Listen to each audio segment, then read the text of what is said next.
Hi, the scenario that I'm going to be going over this week is the strategies for dealing with a must-win CP. Um, the storyline of this one is a parent comes in to talk to the athletic director. They come in kind of in a huff, and they are kind of throwing around people they know. Like, for instance, they're saying that the coach needs to be replaced, and they have friends that are on the school board, or the president of the school board, that's going to help them get the coach replaced. And the AD kind of asks some questions, kind of asking why that they think the coach should be replaced. The parent in this scenario says that the coach doesn't inspire the players, that he's not winning, and he's keeping kids from getting athletic scholarships. He mentions and complains that the coach is not getting the kids fired up, and he isn't enthusiastic about his job that he's doing. Now, he uses the old "that everybody says" scenario. He kind of throws it out there that my son says that everybody says the same thing, that he is not motivational. But when it really comes down to the main reason why the parent or the CP in this case is angry is because they've stated that their son's been playing football since 5th grade, and they aren't getting looked at for college scholarships. He even mentions that he's been to summer camps since 5th grade. He's been with Division I coaches, but he isn't getting letters of inquiry for college.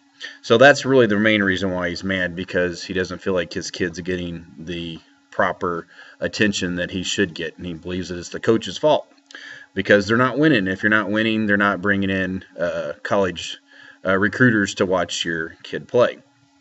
So that's kind of like the main reason why the parent is complaining.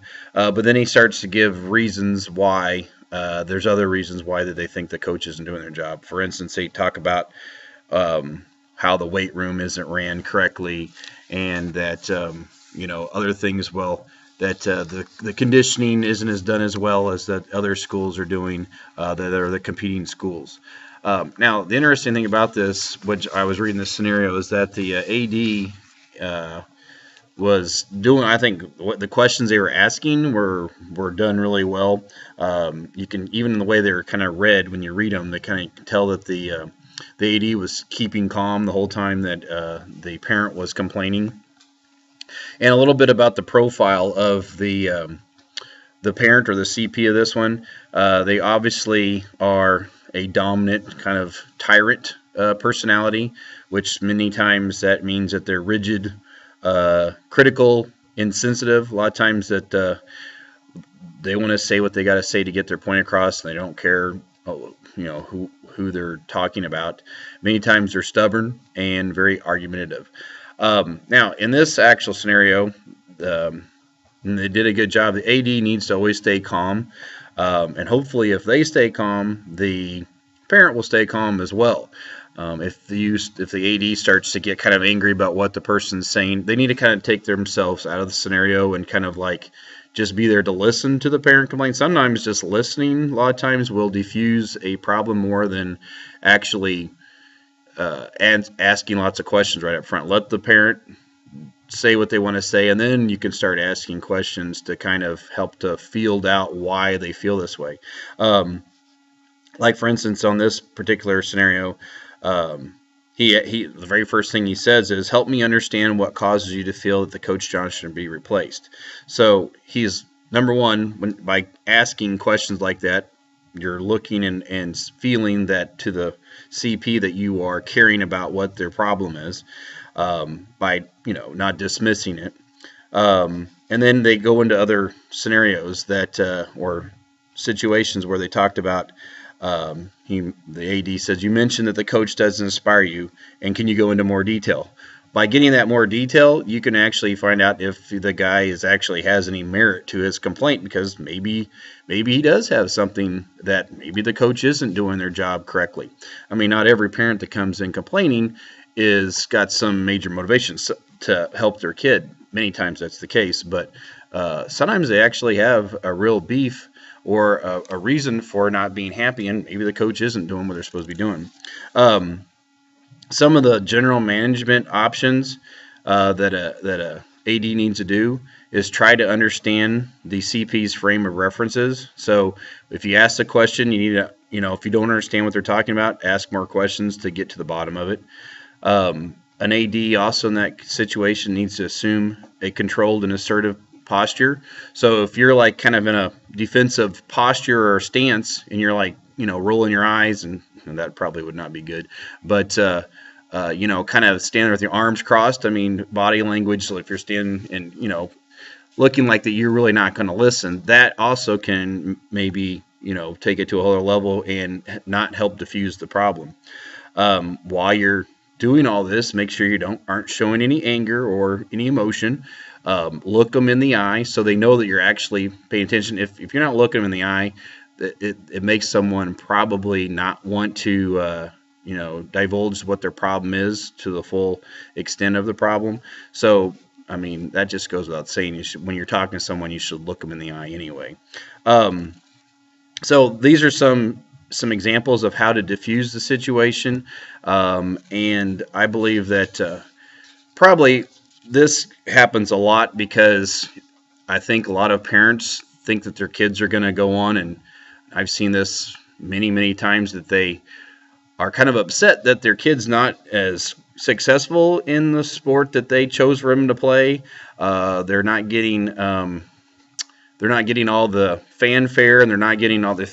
They pretty much thought that their kid's going to go professional. I've heard many parents when their kids were younger, and I'm talking to them that they're like, oh yeah, we think little Johnny's gonna go pro, and you're looking at the kid that weighs 80 pounds and going, okay.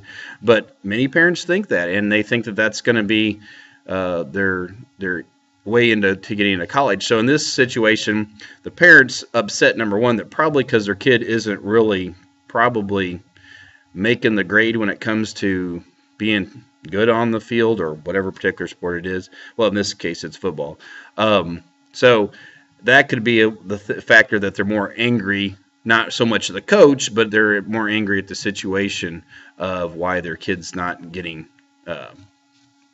colleges to look at them.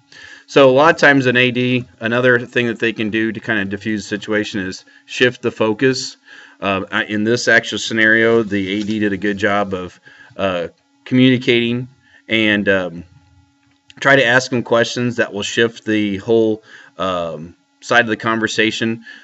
In the reading, in the 714 reading, it mentions that when parents come in, they're usually using the right side of the brain, which is their emotional side of the brain. And then by changing and shifting the questions and asking questions about the scenario, it tends to make them start thinking on the logical side, and hopefully that will also take it down a notch. The anger will go from here to here, and it will lower it and making things a little bit easier. These are just some of the examples of things that a person could do, an AD, and hopefully, I mean, this is going to be this. I think this is a pretty normal scenario that parents tend to think their child is better at sports than maybe they actually are, and they tend to want to find someone to blame other than their child. So this probably is, I could see this happening very often, an AD having to have this conversation with a parent. So as long as they are able to answer the questions, and then in the end on this particular scenario, this AD did a pretty good job of saying, well, I appreciate your comments, and they talked about how they will get this information back to the principals and everything, and to the Board of Education, and the parent was, still kind of at the end, sarcastically says, asking what the AD actually does, and they did a pretty good answer of saying, I advised the principal based on my observations. So I think this scenario, the AD did a pretty good job of diffusing the whole situation. All right, thank you.